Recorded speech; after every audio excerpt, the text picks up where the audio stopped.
Assalamualaikum warahmatullahi wabarakatuh. Selamat datang untuk praktikan interface. Pada video kali ini kita akan melaksanakan praktikum modul 2 dengan judul interface port serial USB. Jadi port serial sendiri merupakan salah satu koneksi yang kita gunakan untuk mengirimkan data. Tetapi pada port serial kita mengirimkan datanya hanya melalui satu jalur, sehingga apabila kita ingin mengirimkan banyak data, data tersebut harus disatukan terlebih dahulu baru bisa dikirimkan. Efek dari pengiriman dengan cara seperti ini, kecepatan data pengiriman menggunakan koneksi serial itu lebih lambat dibandingkan dengan menggunakan koneksi paralel. Tapi keuntungannya dengan menggunakan koneksi serial ini, karena dia hanya pakai satu jalur, kita bisa mengirimkan data yang jaraknya cukup jauh. Berbeda dengan port paralel yang untuk mengirimkan data secara jarak jauh akan menggunakan banyak sekali kabel. Nah, jadi di sini salah satu contoh dari koneksi serial atau port serial adalah USB di sini. USB merupakan singkatan dari Universal Serial Bus yang sering kita jumpai pada komputer, handphone, konsol game, dan beberapa perangkat lainnya. Nah, USB sendiri mempunyai beberapa tipe, mulai dari tipe A. Jadi kalau kalian di sini ada tipe A di sini. Tipe A sering kita jumpai pada PC ya atau komputer. Dan di sini ada tipe B. Tipe B di sini sering kita jumpai pada microcontroller atau printer ya. Printer zaman sekarang banyak yang pakai tipe B. Dan di sini ada tipe C. Tipe C di sini lumayan baru, dan di sini sering dijumpai pada komputer-komputer dan perangkat-perangkat telepon genggam terbaru. Dia diklaim tipe C ini bisa mempunyai kecepatan transfer data yang lebih cepat, dan dia reversible atau bisa balik-balik ya makanya. Nah, jadi pada praktikum kali ini adapun alat dan bahan yang kita gunakan. Pertama di sini ada modul lampu lalu lintas. Jadi modul lampu lalu lintas ini di dalamnya sebenarnya hanya LED ya, LED sama push button, dan sebuah di sini ada modul microcontroller yang isinya di sini ada Arduino. Jadi Arduino di sini berfungsi untuk mengatur LED dan push button agar modul lampu lalu lintas ini bekerja sebagaimana mesinnya lampu lalu lintas bekerja ya. Selain itu di sini kita juga punya komputer. Di sini komputernya sudah pasti harus support USB tipe A dan dibantu dengan program Visual Basic di sini. Nah, setelah alat dan bahan, kita sedikit masuk ke bagaimana cara lampu lalu lintas ini bekerja ya, bagaimana dia bisa bekerja. Jadi kalau kalian lihat di sini sebenarnya ada 3 simpang di sini lampu lalu lintas. Ada simpang 1, simpang 2, dan simpang 3. Jadi di sini simpang 1 di sini ada 3 peralatan di sini. Pertama ada push button, ada 3 LED merah, kuning, hijau, dan ada 2 LED di sini merah dan hijau. Jadi LED yang pertama di sini merah, kuning, hijau ini mempresentasikan lampu lalu lintas untuk kendaraan, sedangkan yang merah dan hijau di sini untuk pejalan kaki. Dan push button di sini untuk tombol penyeberangan. Jadi secara defaultnya, secara awalnya di sini lampu untuk kendaraan hijau, jadi kendaraan bebas lewat, tapi dia hanya bisa lewat ke simpang yang ketiga ini. Dan saat kita menekan tombol penyeberangan di sini, maka lampu untuk kendaraan akan merah dan lampu untuk pejalan akan hijau, sehingga pejalan bisa lewat. Lampunya akan merah selama 3 detik. Begitu juga dengan simpang kedua yang punya lampu untuk kendaraan dan pejalan kaki dan sebuah tombol di sini. Kalau ditekan, lampu untuk kendaraan jadi merah. Dan di sini ada simpang 3. Nah, karena simpang 1 hanya bisa menuju simpang 3 dan simpang 2 di sini hanya bisa menuju simpang 3, maka sehingga pada saat tombol pada simpang 3 ini ditekan, simpang 1 dan simpang 2 akan berubah merah agar tidak ada kendaraan yang menuju ke simpang 3. Nah, semua kombinasi ini diatur oleh Arduino yang tertanam di dalam modul input output ini, modul Arduino ini ya. Kabel menghubung sini. Nah, terus apa fungsi dari komputer di sini? Fungsi dari komputer di sini adalah untuk mengatur lampu lalu lintas ini tanpa kita menekan tombol ketiga ini atau memonitoring dari kegiatan lampu lalu lintas ini. Disinilah kita akan menggunakan koneksi serial untuk bertukar data antara modul praktikum ini dengan komputer. Jadi di komputer di sini sudah terinstall Visual Basic atau kita sudah buat program Visual Basic. Di sini untuk memonitoring. Nah, jadi di sini untuk memonitoring kegiatan dari lampu lalu lintas dan juga untuk mengatur lampu lalu lintas itu sendiri. Jadi kalau kita lihat di sini, dia belum terkoneksi ya dengan lampu ini, maka dia belum sama. Jadi saat kita coba koneksikan di sini, nah setelah aplikasi terkoneksi, bisa kita lihat di sini kombinasi lampu lalu lintasnya sama persis seperti yang ada pada modul. Untuk simpang 1 yang lampu pejalan dia merah, begitu juga dengan yang ada pada modul dan seterusnya. Jadi pada praktikum ini ada 2 percobaan, kita overview dulu. Untuk percobaan yang pertama, di sini percobaan mengirimkan data dari modul kepada PC menggunakan koneksi serial ya. Jadi data yang dikirimkan di sini nanti data lampu dan akan dimonitoring oleh program ini. Jadi tadi udah dijelaskan, sudah terkirim ya sama persis, dan coba saya kalau tekan lampu, saya tekan tombol penyeberangan, maka pada aplikasi di sini sama persis kondisinya. Nah, jadi di sini pengiriman data dari modul ke ini sukses, dan pada modul 2 kita akan melakukan percobaan pengiriman data dari PC ke modul. Sebagai contoh di sini saat saya menekan tombol traffic light 1 di sini, maka seakan-akan di sini kita menekan tombol penyeberangan pada simpang 1. Jadi saat ditekan, maka lampu untuk kendaraan akan merah dan pejalan akan hijau. Nah, jadi setelah overview, langsung saja kita masuk ke percobaan pertama, yaitu percobaan menerima data serial. Nah, pada percobaan ini kita akan menerima data serial dari Arduino yang mengontrol modul lalu lintas ini, dan datanya akan diolah oleh program ini agar dapat memunculkan kondisi lampu yang sama persis yang seperti ada pada modul. Jadi sebelum kita bisa mengolah datanya, kita harus tahu dulu sebenarnya seperti apa data yang dikirimkan oleh Arduino ini ke PC.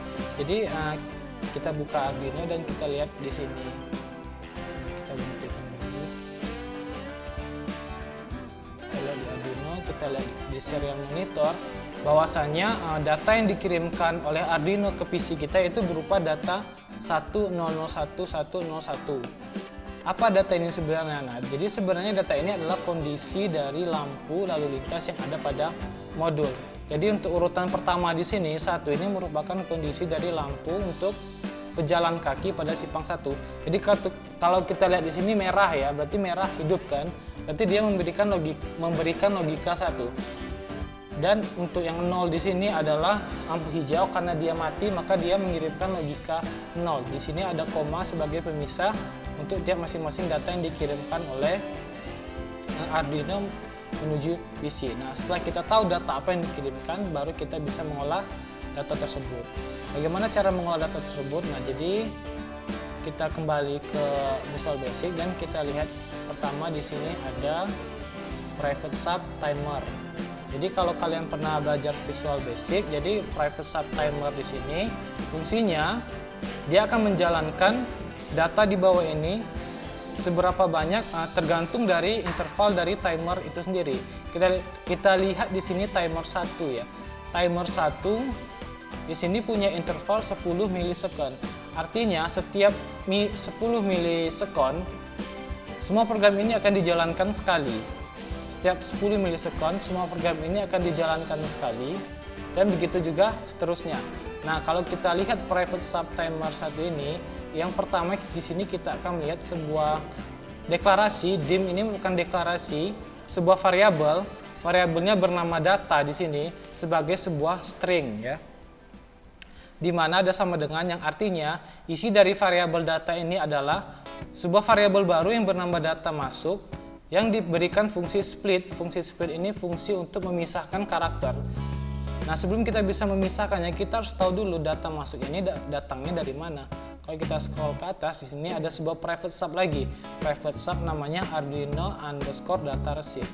Jadi data receive ini merupakan sebuah fungsi yang hanya dimiliki oleh serial port pada Visual Basic. Jadi emang perintah khusus ya.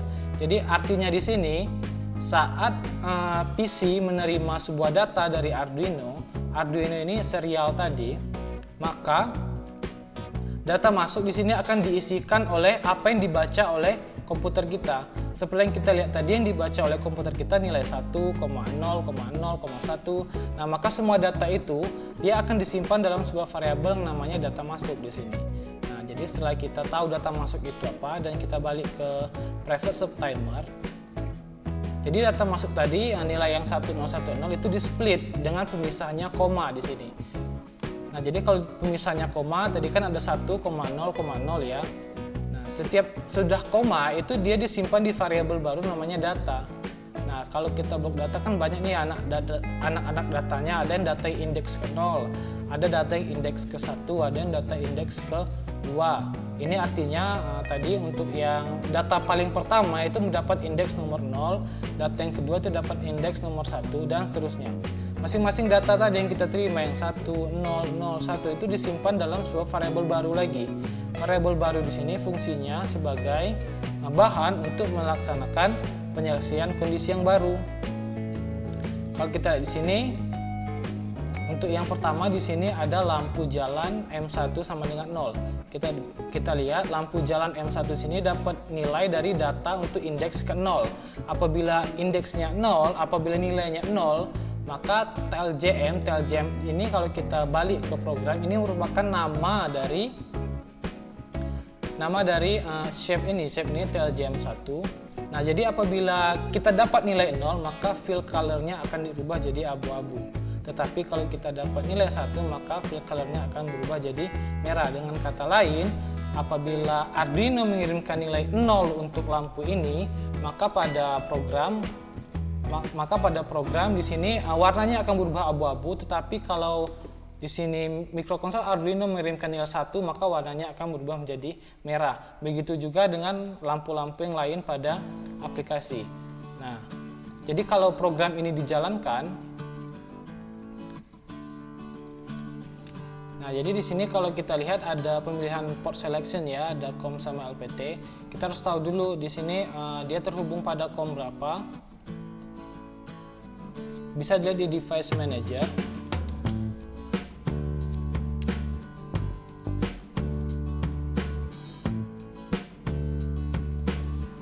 Pada device manager di menu COM dan LPT, Arduino Mega terhubung pada COM 14. Jadi kita harus terhubung dengan COM 14 dengan baud rate-nya 9600.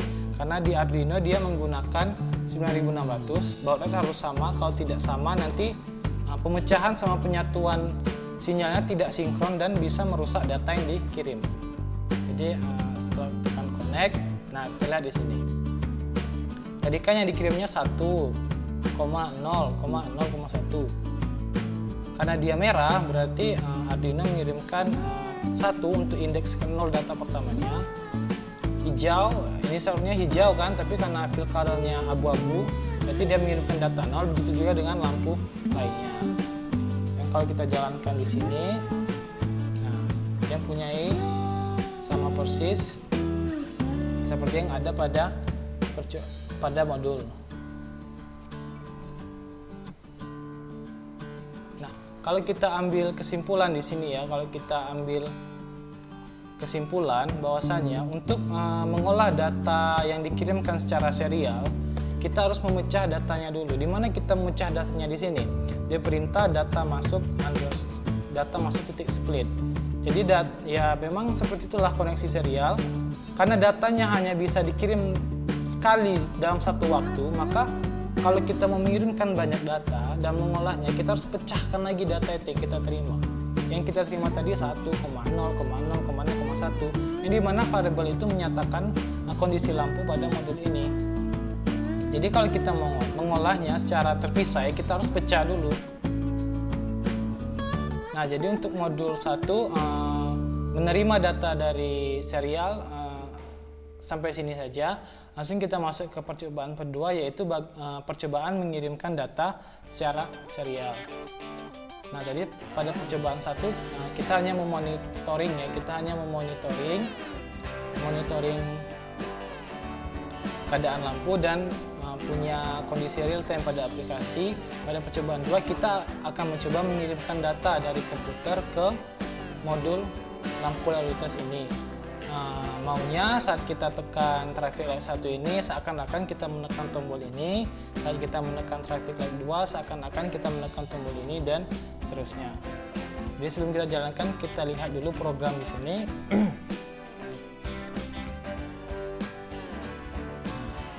Untuk yang traffic light 1 atau button 4 di sini, artinya kan saat kita menekan tombol traffic light 1 atau button 4, maka dia akan mengeksekusi program di bawah ini. Yang pertama kali dieksekusinya, dia akan merubah nilai suatu variabel yang bernama btn1 itu menjadi nilai string yang bernilai 2 ya. Berarti ini bukan 2 integer ya, bukan 2 nilai, tapi hanya 2 saja, string 2. Dan dia juga akan ini counter ini hanya penghitung saja, dan ini hanya untuk merubah warna tombol. Selain dia merubah nilai variabel, dia juga akan mengaktifkan sebuah timer di sini. Timer di sini kita lihat timer 2, maka balik ke timer 2, pergi ke timer 2. Di sini pada timer 2 dia akan menjalankan sebuah perintah lagi. Di sini ada perintah kirim data keluar.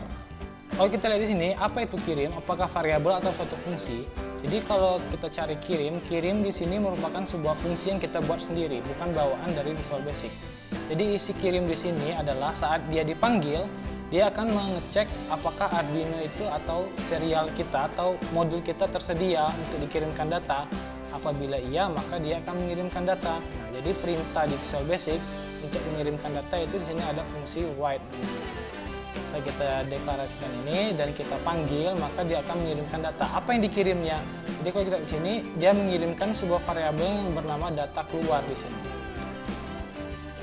Data keluar. Nah, kita cari data keluar di sini sebenarnya berisikan apa. Nah, kalau kita lihat di sini, data keluar di sini merupakan berisikan button 1 ditambah button 2 ditambah button 3.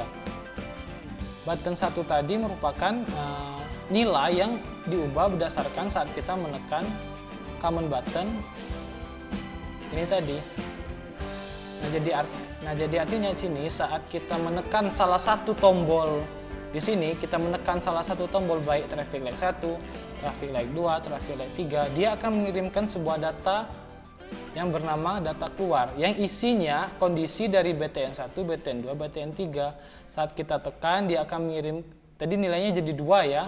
Berarti kalau kita menekan tombol ini, maka VB akan mengirimkan data bernilai 2 tambah BTN2, defaultnya 1, jadi 2, 1, 1.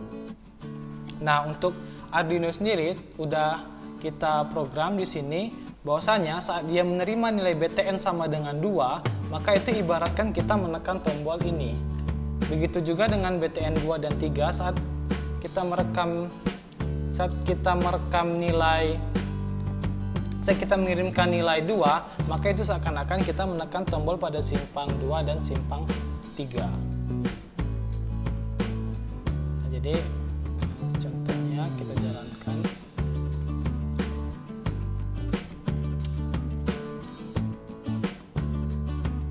Nah, jadi kita coba saat kita menekan command button 1, dia akan menekan nilai 211 ya. Nah, kita bisa lihat tanpa menekan tombol penyeberangan jalan, nah, kita bisa mengendalikan lampu lalu lintas yang ada pada modul. Jadi ini ibaratkannya komputer pada pos pengawasan lalu lintas itu sedang mengendalikan secara jarak jauh lampu lalu lintas yang ada.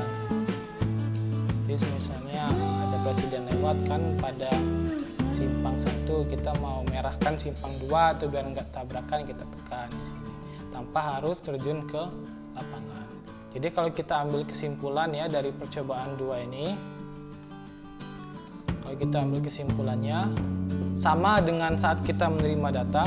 Untuk mengirimkan data yang lebih dari satu variabel ya, kita kan mengirim 3 variabel nih untuk 3 tombol pada 3 simpang, itu harus disatukan terlebih dahulu. Datanya disatukan dalam suatu variabel namanya data keluar di sini, dan baru bisa dikirimkan. Jadi itulah kekurangan dari serial ini. Jadi mau ngirim data, mau nerima data itu harus disatukan dan dipecahkan lagi kalau sudah sampai. Efeknya ya pengirimannya yang lambat dan rumit, tetapi kita bisa, karena dia pakai hanya satu jalur, kita bisa menggunakan koneksi yang panjang dan itu sangat menguntungkan ya. Misalnya kita mengirimkan data yang jauh kan, lampu merahnya di A, di posisi A, kantor polisinya di posisi C, jaraknya misalnya 10 km. Kan susah kalau pakai koneksi paralel yang mau pakai 10 kabel misalnya, kan itu panjang sekali.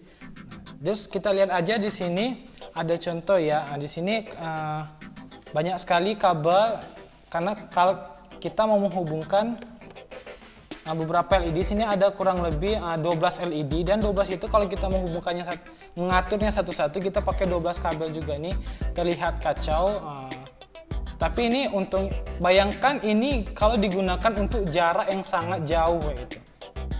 Betapa kacaunya dan betapa rumitnya pengkabelan yang harus kita urut, berbeda kalau kita hanya pakai satu kabel tadi. Nah, itu lebih ringkas, cuman memang susahnya di sini kita dalam mengirim dan menerima, proses mengirim dan menerima datanya harus dipecah, disatukan lagi dan lambat. Tapi saat ini udah ada solusinya. Pengiriman yang lambat itu sekarang orang lebih memilih bahan yang punya daya hantar data yang lebih cepat. Jadi sebelumnya orang masih menggunakan tembaga atau koper sebagai pengiriman data, contohnya saja kabel telepon. Untuk mengirimkan data itu kan secara serial karena jauh dan itu lambat. Tapi saat ini orang lebih memilih pakai fiber optik karena dia menggunakan kecepatan cahaya. Jadi permasalahannya sekarang hanya pada saat pemecahan dan penyatuan data saat diterima atau mau dikirim. Jadi untuk praktikum modul 2 koneksi serial ini mungkin sampai di sini saja. Apabila saya ada salah kata, saya mohon maaf. Saya akhiri. Wassalamualaikum warahmatullahi wabarakatuh.